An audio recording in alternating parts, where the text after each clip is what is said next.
اب بھائیو آخر میں میرے ایمان کا تقاضا یہ ہے کہ میں مکمل حدیث غدیر خم بیان کر دوں، یعنی میں اتنا اس کا ذکر کر رہا ہوں غدیر خم تو اس کے جتنے بھی طریق ہیں میں نے ریسرچ پیپر 5B میں لکھے ہیں، میں اس کو بیان کر دوں، لیکن ڈیٹیل میں جانے سے پہلے ایک دفعہ دروشی پڑھ لیجیے۔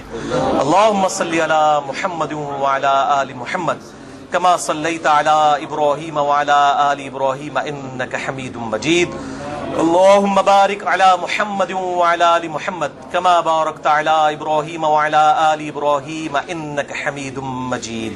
عثمان بھائی یہ والا ایسی بھی چلا دیں، کریٹیکل ریکارڈنگ ہو چکی ہے، یہ ریکارڈنگ میں آواز آ جاتی ہے اس بڑے ایسی کہ آپ چلا دیجیے انشاءاللہ۔ بلکہ سب سے زیادہ پسینہ تو مجھے آ رہا ہوتا ہے نا، کیونکہ میں بول رہا ہوتا ہوں، بولنے والے بندے کو زیادہ آتا ہے۔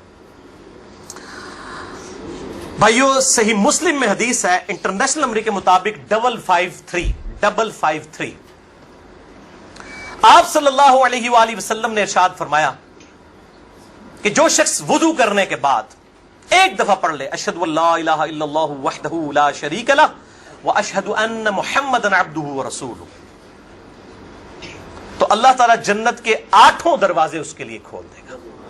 الحمدللہ، تو جنت کے 8 دروازوں کی نسبت سے میں نے ریسرچ پیپر نمبر یہ 5B واقعہ کربلا کا حقیقی پس منظر 72 صحیح الاسناد حدیث کی روشنی میں، جس میں 150 طریق میں نے اہل سنت کی کتابوں سے جمع کیے ہیں، اس میں 33 نمبر پہ میں نے حدیث غدیر خم کے سارے طریق جمع کر دیے ہیں جو مین تھے، 8 طریق جمع کیے ہیں، اور میں 8 کے 8 یہاں پہ بیان کروں گا، ظاہر تھوڑے تھوڑے الفاظ کے فرق کے ساتھ ہیں، اور پھر انشاءاللہ یہ ہماری گفتگو کنکلوڈ ہو جائے گی انشاءاللہ تعالیٰ۔ 33 نمبر پہ ہے بھائیو غدیر خم کی جو حدیث ہے، اس پہ اہل سنت اور اہل تشیع کا اجماع ہے، یہ حدیث متواتر ہے۔ چند احادیث ہیں جو متواتر ہیں، ان میں سے ایک وہ حدیث ہے جو صحیح مسلم میں پہلی حدیث ہے، بخاری میں موجود ہے، جس نے میری طرف جھوٹی حدیث منسوب کی وہ اپنا مقام دوزخ میں دیکھ لے، بولے اعوذ باللہ تعالی۔ حدیث متواتر وہ حدیث ہے کہ جس کو اتنی کثرت سے لوگوں نے روایت کیا ہو کہ اس کا جھوٹ پہ ہونا محال ہو، یہ صحیح حدیث کی اعلیٰ ترین شکل ہے حدیث متواتر۔ اردو میں ہم متواترہ بول دیتے ہیں، لیکن عربی میں لفظ متواتر ہے۔ اور دور حاضر میں بہت بڑا کام کیا ہے شیخ ناصر الدین البانی رحمہ اللہ، المتوفى 1999 عیسوی، جو محدث اعظم سعودیہ بھی رہے ہیں، بعد میں سعودیہ والوں نے ان کو خیر نکال دیا، البانیہ کے رہنے والے تھے۔ انہوں نے سلسلہ احادیث صحیحہ میں، السلسلۃ الصحیحہ للبانی میں، انٹرنیشنل نمبر کے مطابق 1750 نمبر میں اور 2223 نمبر میں درجنوں طریق، اس کے درجنوں طرق نقل کیے کئی صحابہ سے، سیدنا علی سے، سیدنا سعد بن ابی وقاص سے، سیدنا ابو ایوب انصاری سے، سیدنا انس بن مالک سے، سیدنا ابو ہریرہ سے، سیدنا ابو سعید خدری سے، سیدنا بریدہ سے، سیدنا ابن عباس سے، سیدنا ابو طفیل عامر بن واصلہ سے، سیدنا برا بن عازب سے رضی اللہ عنہم اجمعین وعلیہم السلام، سب سے یہ حدیث انہوں نے نقل کی سارے طریق۔ اور شیخ زبیر لیزئی رحمہ اللہ نے مشکات المصابیح کی تحکیم کے دوران انٹرنیشنل نمبر کے مطابق 6091 نمبر حدیث کے فٹ نوٹ پہ لکھا کہ یہ حدیث متواتر ہے، غدیر خم کی حدیث۔ اب میرے بھائیوں دل تھام کے، آج میں نے کئی ایسی باتیں کرنی جو میں نے ابھی تک کبھی بھی نہیں کی، کسی ویڈیو میں بھی نہیں کی، اور ایون اپنی نجی محفلوں میں بھی نہیں۔ کچھ باتیں ایسی بھی ہیں کیونکہ ظاہر ہے کہ اب محرم کا مہینہ، تو میں اس کو کھول کے پھر ذرا چیزوں کو بیان کر دوں۔ تو یہ 8 طریق میں 1 بائی 1 ڈسکس کروں گا، پہلے 2-3 ذرا ڈیٹیل سے ہیں، پھر ساتھ انشاءاللہ باقی وہی الفاظ ریپیٹ ہوں گے۔ غدیر خم کی حدیث کا پہلا طریق صحیح مسلم میں انٹرنیشنل نمبر کے مطابق 4 طرق ہیں اس کے، 6225 سے لے کر 6228 تک، سیدنا علی کے فضائل والے چیپٹر میں۔ اس کا جو پہلا طریق ہے، طرق کہتے ہیں جمع کو، طریق کہتے ہیں ایک، یعنی جو روایت کی سند چل رہی ہوتی ہے اس کو ہم کہتے ہیں اس طریقے سے آئی ہے، اس وے سے آئی ہے، اس چین سے آئی ہے۔ پہلی چین صحیح مسلم 6225 سیدنا زید ابن ارقم سے، جو سابقون الاولون تھے، انہی کا وہ دار ارقم تھا جس میں نبی صلی اللہ علیہ وسلم دعوت حق بیان کیا کرتے تھے۔ ظاہر کعبۃ اللہ میں تو وہ لوگ نہیں جانے دیتے تھے، جس طرح ہمیں آج علماء مسجدوں میں نہیں گھسنے دیتے، تو ہم نے بھی یہ دار ارقم سجایا ہوا ایک، تو زید ابن ارقم رضی اللہ تعالی عنہ علیہ السلام روایت کرتے ہیں، ان کے پاس کچھ تابعین آئے، صحیح مسلم 6225۔ انہوں نے کہا زید آپ کتنے خوش نصیب ہیں، شروع میں آپ نے اسلام قبول کر لیا، نبی صلی اللہ علیہ وسلم کے ساتھ آپ نے نمازیں پڑھی، آپ کے ساتھ جہاد کیا، آپ صلی اللہ علیہ وسلم سے ڈائریکٹ حدیثیں سنی، آپ کی صحبت کی، آپ تو بہت خوش نصیب ہیں۔ ہم آپ کے پاس صرف اس لیے آئے ہیں کہ آپ ہمیں کوئی ایسی بات سنائیں جو خود آپ صلی اللہ علیہ وسلم سے آپ نے سنی ہو۔ تو زید ابن ارقم نے کہا کہ میں بہت بوڑھا ہو چکا ہوں، ساری باتیں تو مجھے یاد نہیں ہیں، اس لیے میری معذرت قبول کرو، البتہ ایک کریٹیکل بات مجھے یاد ہے کہ آپ صلی اللہ علیہ وسلم جب حجۃ الوداع سے واپس آ رہے تھے اپنی وفات سے تقریباً 3 مہینے پہلے، تو مکے اور مدینے کے درمیان ایک خم نامی جگہ تھی، پانی کے لیے پڑاؤ کیا غدیر خم پہ، اور یہ بات ہے 18 ذوالحجہ 10 ہجری کی، اور 11 ہجری میں آپ صلی اللہ علیہ وسلم کی وفات ہو گئی ربیع الاول میں، تاریخ کنفرم نہیں لیکن دن سوموار تھا، صحیح بخاری میں آتا ہے۔ آپ صلی اللہ علیہ وسلم نے خم نامی گاؤں میں اونٹ کے پالان کا آپ کے لیے ممبر بنایا گیا، آپ صلی اللہ علیہ وسلم نے اس پہ چڑھ کر خطبہ دیا، اور الفاظ ہی بڑے کنکلوڈنگ ہیں، ہم نے اپنے منہج پہ بھی لکھا ہوا ہے، اے لوگوں آگاہ ہو جاؤ، میں بھی ایک انسان ہوں، قریب ہے کہ اللہ کا قاصد یعنی موت کا فرشتہ میرے پاس آئے اور میں اس کی دعوت قبول کر لوں۔ لوگوں آگاہ ہو جاؤ، میں اپنے بعد تم میں 2 بھاری چیزیں چھوڑ کر جا رہا ہوں، یہ ہے حدیث ثقلین۔ ان میں سے پہلی چیز اللہ کی کتاب ہے، اس میں ہدایت ہے، اس میں نور ہے، تم اللہ کی کتاب کو پکڑو، اپنا تعلق اس کتاب کے ساتھ مضبوط کرو، اللہ کی کتاب اللہ کی رسی ہے، جو اس کو پکڑے گا ہدایت پر ہوگا، جو چھوڑ دے گا گمراہ ہو جائے گا۔ پھر زید ابن ارقم کہتے ہیں آپ صلی اللہ علیہ وسلم ترغیب دلاتے رہے، اللہ کی کتاب، اللہ کی کتاب، اللہ کی کتاب، لیکن امت نے چھوڑ دی کتاب۔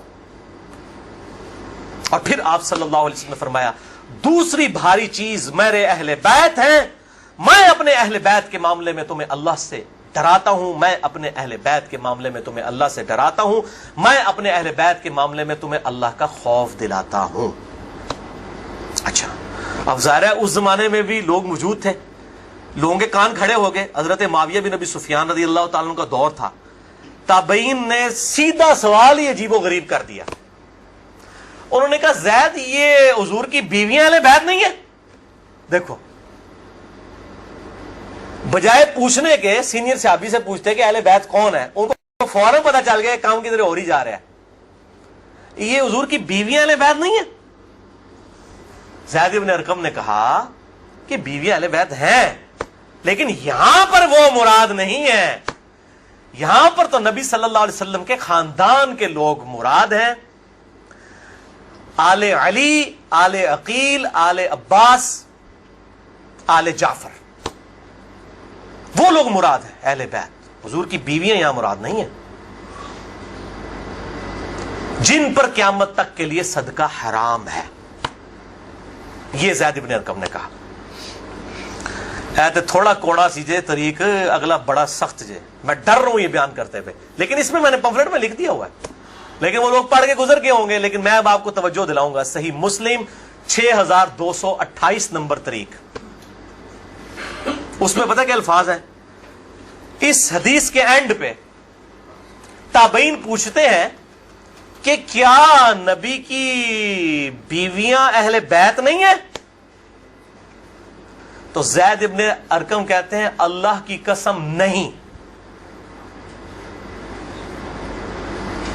اللہ کی قسم نہیں، عورت تو کتنا عرصہ کسی مرد کے ساتھ گزارتی ہے، بعد میں اس کا مرد اسے طلاق دے دیتا ہے، وہ اپنے میکے واپس آ جاتی ہے، تو عورت کیسے اہل بیت ہو سکتی ہے؟ ایسا ہی مسلم پڑھ رہے جے بھائی، اصول کافی نہیں پڑھ رہا ہے مولویوں، صحیح مسلم 6228، وہ کہتے ہیں بیوی کو طلاق ہوئی اپنے گھر چلی گئی، وہ کہاں سے اہل بیت ہو گئی؟ یہاں تو نبی صلی اللہ علیہ وسلم کے خاندان والے مراد ہیں، جن پر قیامت تک کے لیے صدقہ حرام ہے۔ زید ابن ارقم کو ریال نہیں ملتے تھے، نہ سعودیہ سے نہ ایران سے، وہ تو صحابی تھے نا رضی اللہ تعالیٰ عنہ، حق بیان کیا انہوں نے۔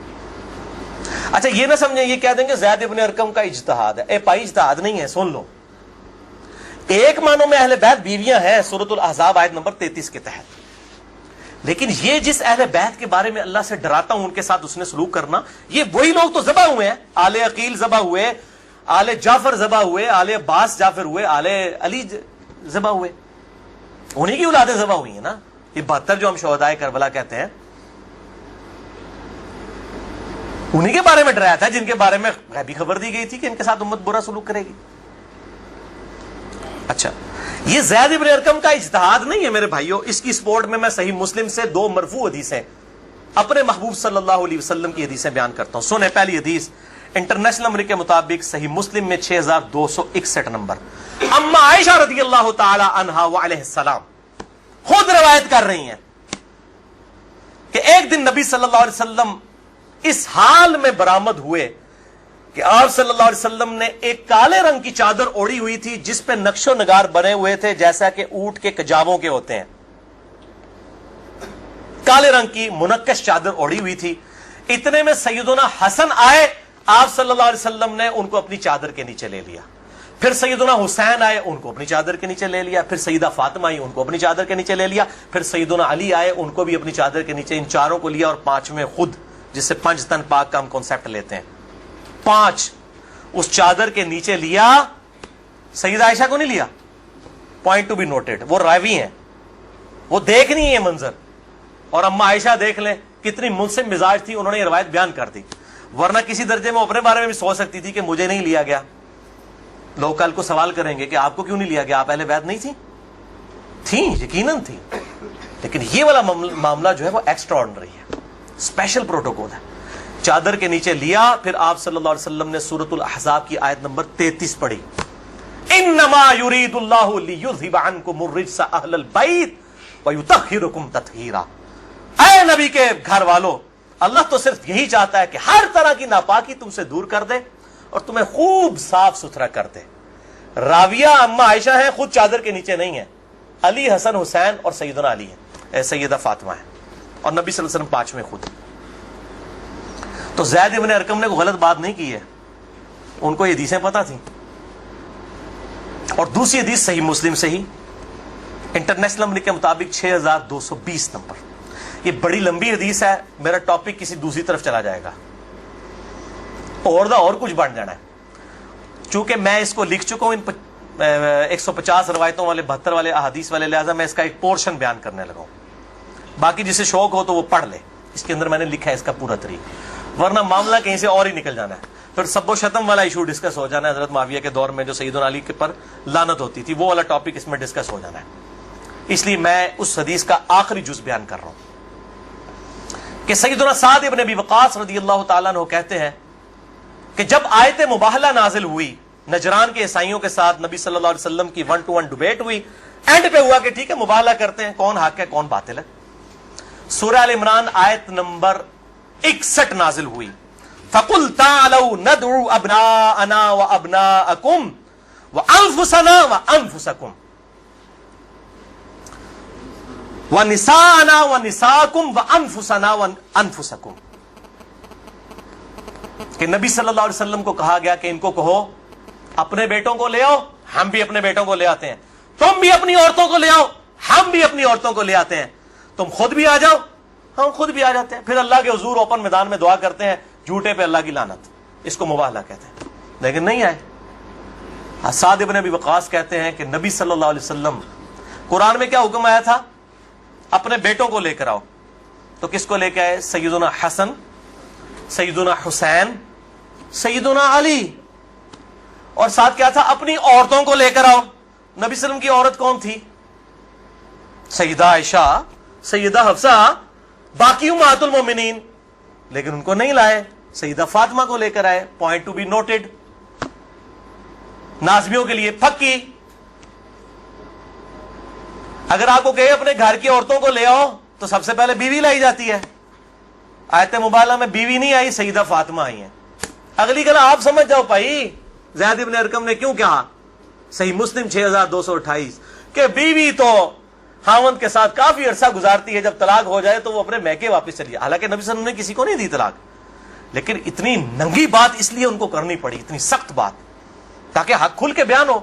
اور نبی صلی اللہ علیہ وسلم نے بھی آپ دیکھ لیں قرآن میں حکم تھا عورتوں کو لے کر آؤ، بیویاں نہیں لے کے آئے.